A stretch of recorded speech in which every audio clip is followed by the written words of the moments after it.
I could have been a singer.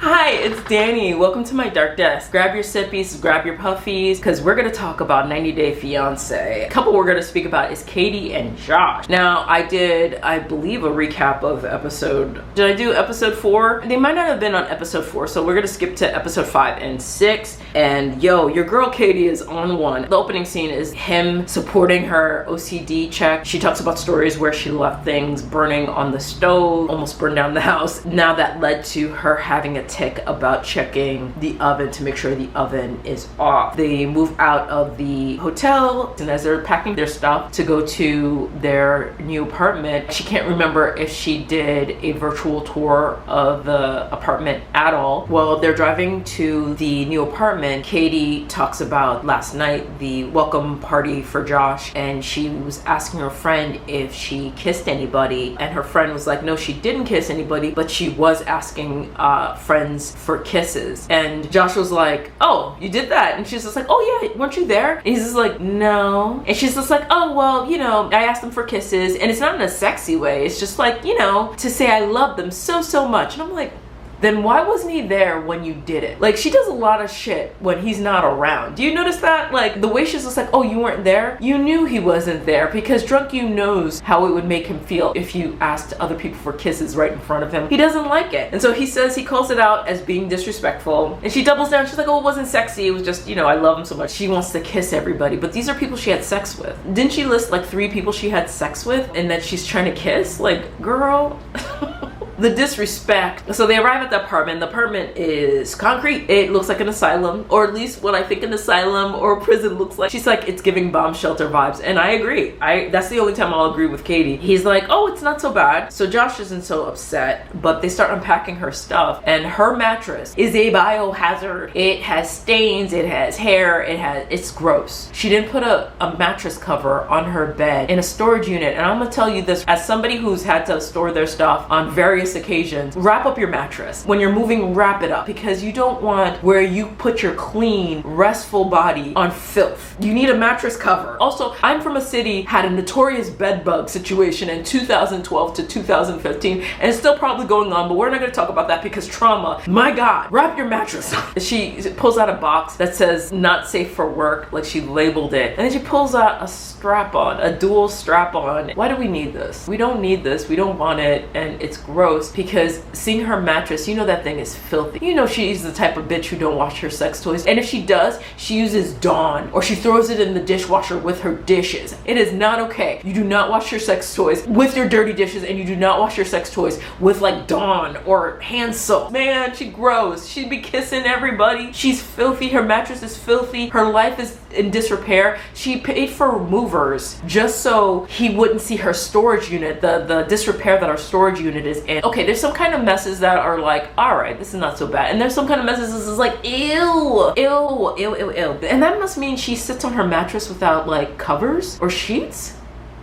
He left universal healthcare to be with this bitch. Can you imagine leaving a country that gives you free healthcare, or mostly free healthcare, more than us, to be with this bitch who kissing on everybody with no regard, no respect, with dirty mattresses and dirty strap-ons who you know that aren't clean, and then she offers to peg him? Like, he might be into it. We don't kink shame over here, but why are you letting America know that you want to peg this man? Do we need that information? No. Anyhow, they go to bed with sheets on them, that dirty ass mattress. I would hope they're right above a garage and it's just beeping. But anyhow, episode 6. So they're in the new apartment. Josh is making breakfast, and he's talking about how Catie thinks potato chips and pizza are breakfast foods, and my boo is the same way.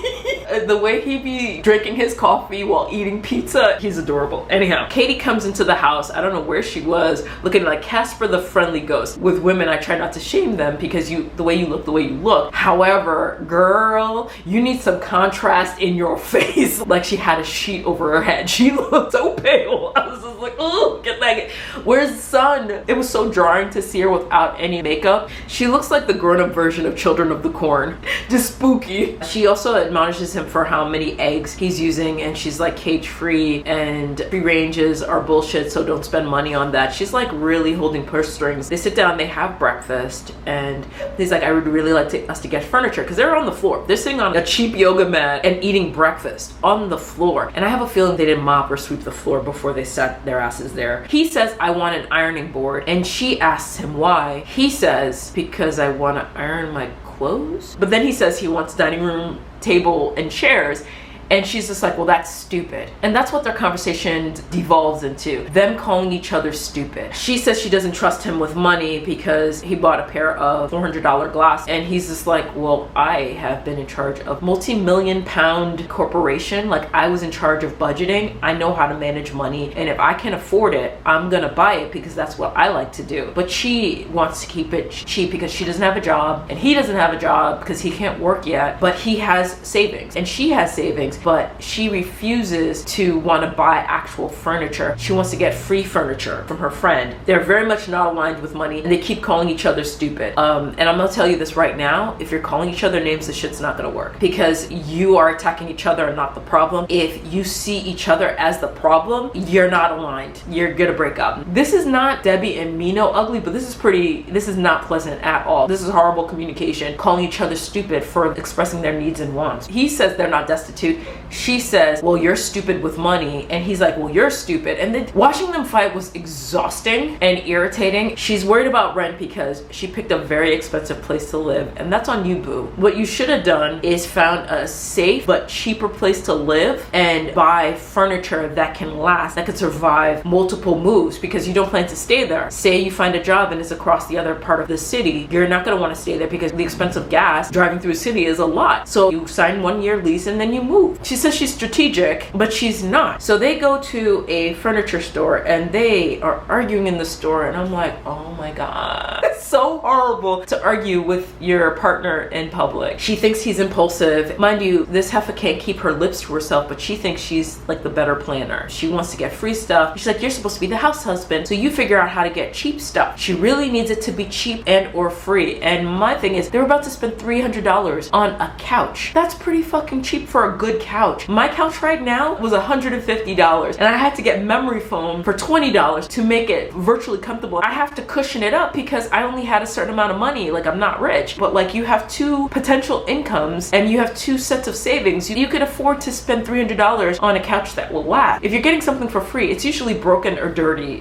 But I realized when I really started to think about why she's not wanting to put out any kind of money or use her savings in any kind of capacity to build a life with Josh, is because she doesn't see a life with Josh. She says that she drives him everywhere and he's super demanding and she does everything for him, and he counters with he just left his country and he's in the process of immigrating. He's processing a lot, and this is what he needs to feel comfortable. And he paid for his own visa. He paid to immigrate to the United States. And she's like, well, that was on you because I told you I wasn't ready. And he was just like, oh no, you didn't, Heffa. We talked about it and you said you were ready, and now you're taking it back. And that's why she doesn't want to buy furniture. She doesn't want to do this. She doesn't want to get married. She doesn't want to plant roots with this man. She doesn't see it for Josh. She said yes, and I think it's so funny her calling him impulsive when clearly she's the one impulsive, because he was able to pay for his visa, save enough money for moving expenses. Like, he saved for moving expenses, i.e. buying furniture with his future wife. He's talking about having kids. He's talking about how we conduct ourselves in our relationship. He's future-minded partner thinking, and she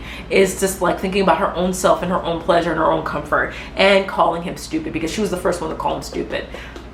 This is not going to work in my humble opinion, but tell me your thoughts. Let me know.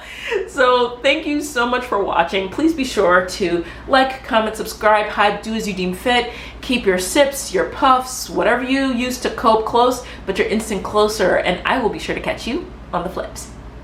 Bye. He's so cute. Sorry, that's neither here nor there. What were we talking about? I got distracted. I can't wait to see him.